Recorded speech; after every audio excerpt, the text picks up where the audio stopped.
Soy Ricardo Camacho, director del Teatro Libre de Bogotá.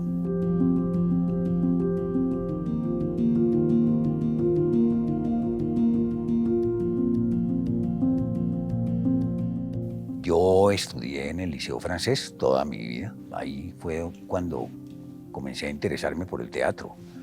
Sin embargo, a mí lo que más me gustaba era el fútbol, ¿no? De lo primero que yo vi fue que los profesores del Liceo Francés, los franceses, tenían un grupo de teatro ellos, que no involucraba a los estudiantes. Y hacían obras. Y yo vi un par de obras hechas por ellos y a mí eso me impresionó muchísimo. Es probable que eso haya sido lo primero que yo vi en teatro. Y de ahí en adelante empecé a frecuentar los muy escasos teatros que había en Bogotá. Y más especialmente lo que hacía Santiago García, que había regresado al país y después de un largo periplo por Europa, y entonces montaba obras que él había visto en Europa y en Estados Unidos. Y ese fue el comienzo del teatro moderno en el país, ¿no? Cuando yo estaba en el último año de bachillerato, que ya tenía la fiebre del teatro, les propuse a mis compañeros de curso que hiciéramos una obra para una semana cultural de la universidad. Y de una manera totalmente irresponsable, yo decidí que yo dirigía la obra.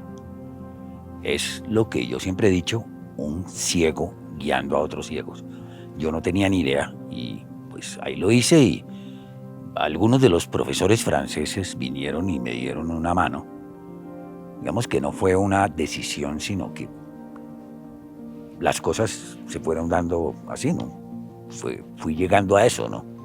Mi hermano mayor era profesor de la Universidad de los Andes, era literato, fue una enorme influencia en mí, en mi formación. Y cuando yo terminé el bachillerato, pues yo sabía que la opción era entrar a una carrera en que no hubiera matemáticas, porque yo era nulo para las matemáticas. Y la única carrera que me garantizaba eso era la carrera de Filosofía y Letras en la Universidad de los Andes, y entonces ahí entré. Además porque pues desde el colegio a mí me interesaba muchísimo la filosofía y la literatura. Eso fue.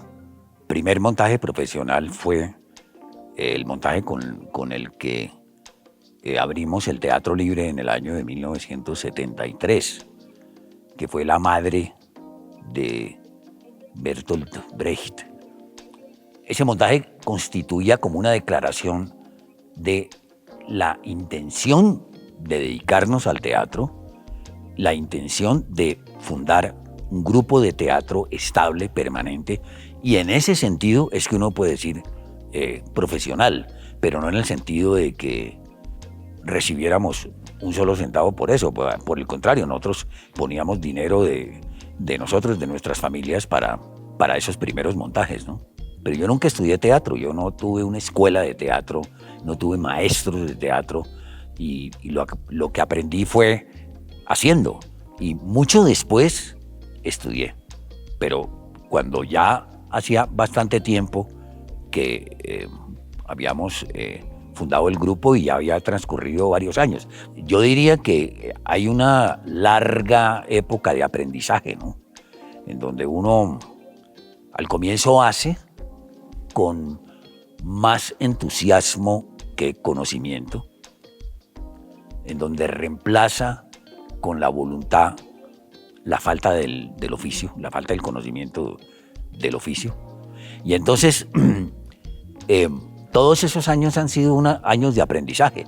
Yo creo que en este oficio uno nunca termina de aprender. Nunca. Y cuando uno cree que ha aprendido ya, es porque está muerto por dentro, porque ya no tiene nada que decir. Y entonces en el último montaje pues se ve eso, que es el inspector de Gogol, y ahí se ve pues todo ese transcurso de los 50 años, que es un son tropiezos más tropiezos más tropiezos, aprendiendo el oficio. Nosotros somos hijos del teatro universitario de finales de los años 60 y comienzos de los 70. Así que durante la carrera universitaria hacíamos teatro y teníamos un grupo que en este caso era en la Universidad de los Andes.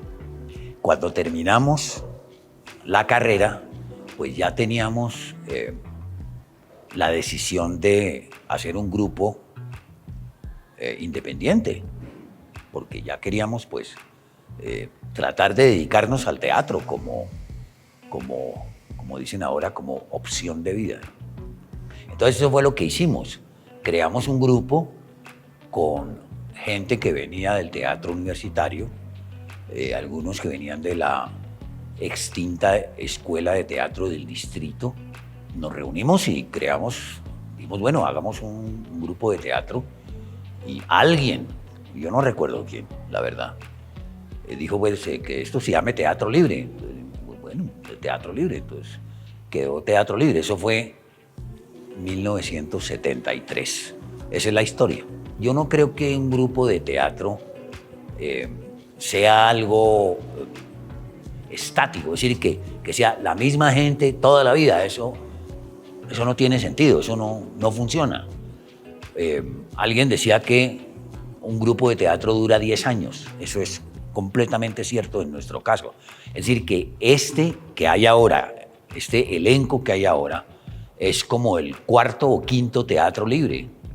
Lo importante es que se mantengan esos principios, los principios de que uno hace teatro sin concesiones y sin estar convencido de que eso pueda ser un éxito comercial. Nosotros muchas veces preferimos arriesgarnos, o siempre estamos tratando de arriesgarnos artísticamente, así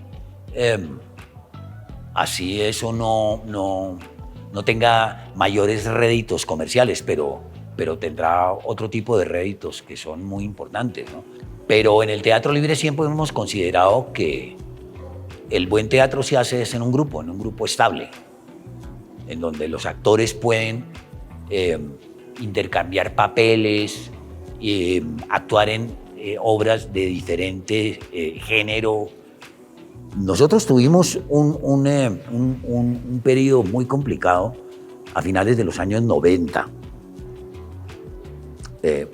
porque eso tenía que ver con todo el caos que había en este país en ese momento, ¿no?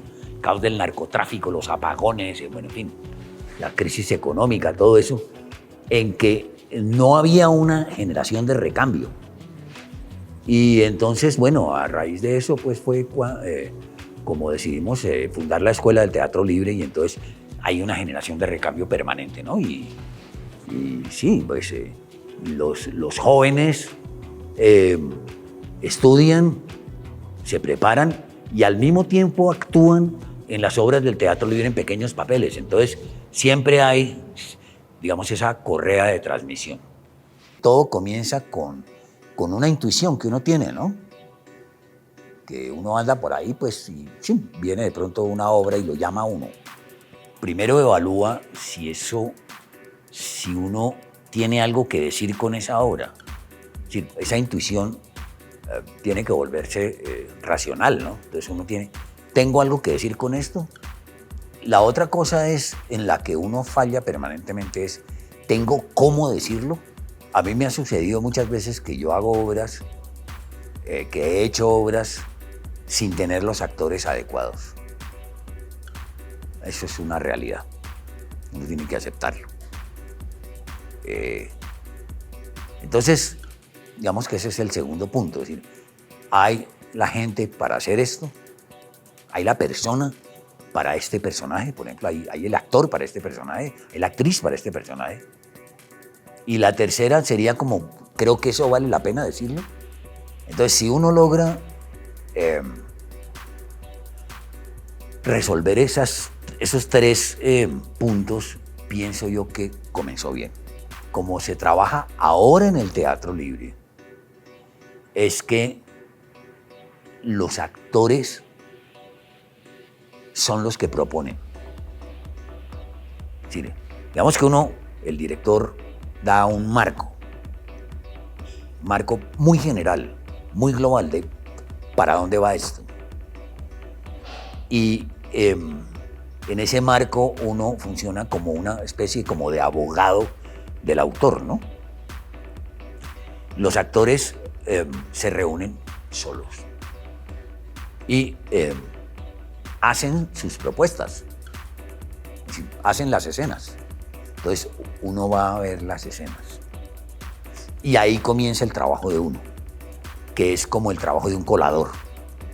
Ahí es donde el director empieza a tomar decisiones. Esto queda, esto no sirve, esto puede ser, pero miremoslo de otra manera, esto está muy bien, etc. Es más un trabajo como de editor de lo que hacen los actores, ¿no? Antes, cuando yo comencé, yo conocía era básicamente por libros el método francés en que uno le marcaba al actor todo, absolutamente todo, por ejemplo, todos los movimientos. Usted se para aquí, dice esto acá, va para allá y aquí se para y lo dice de esta manera y aquí se voltea, etcétera, etcétera. Eso quedó ya en el pasado, ¿no? Hace muchos años. Y entonces aquí los actores son, digamos, los que proponen, ¿no? Entonces para eso se necesita un actor que sea realmente creativo, ¿no? Que tenga imaginación y tenga mucha iniciativa, ¿no? Eso es lo que tratamos de fomentar aquí. Y yo creo que estos actores del teatro libre tienen eso, ¿no? Y después viene ese trabajo, como digo, de editar, de organizar ese material y de darle la forma final, ¿no?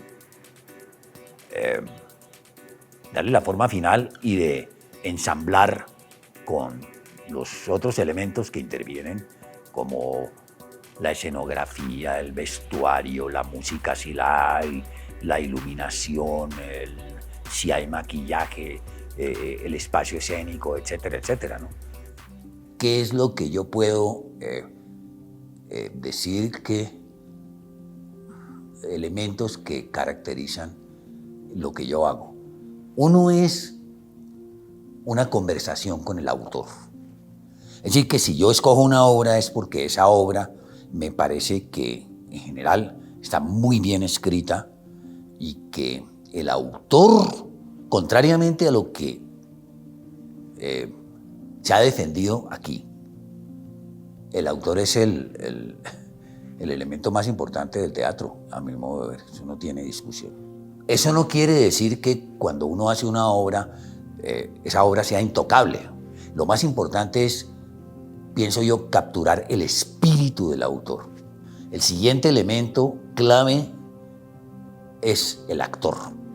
Y a mí me interesa es un teatro de actores, en donde el actor sea lo que viene a ver el público. El público viene a ver el actor. La buena relación entre un director y unos actores es que hay una... es como la relación, pienso yo, entre el técnico y el equipo de fútbol, ¿no? Hay que saber poner a los jugadores que son en el momento que es y en los puestos que son, creo yo. Entonces, que si uno experimenta mucho, puede correr el riesgo de caer en el abismo. Y si es demasiado conservador también, ¿no? Entonces hay que jugar con eso, eso es. Hemos tratado de ser completamente fieles a nuestros principios del comienzo, que era, los principios han sido siempre, pues, el buen teatro. El buen teatro, y el buen teatro es un teatro siempre crítico, polémico, que busca hurgar y no complacer, así sea por medio de la risa, ¿verdad? Pues la risa puede ser un instrumento completamente subversivo, ¿no? Y bueno, eso ha sido, ¿no? Es decir, una ansia de libertad y de creatividad, y así implique que muchos de nosotros no hayamos podido vivir del teatro, sino más para el teatro.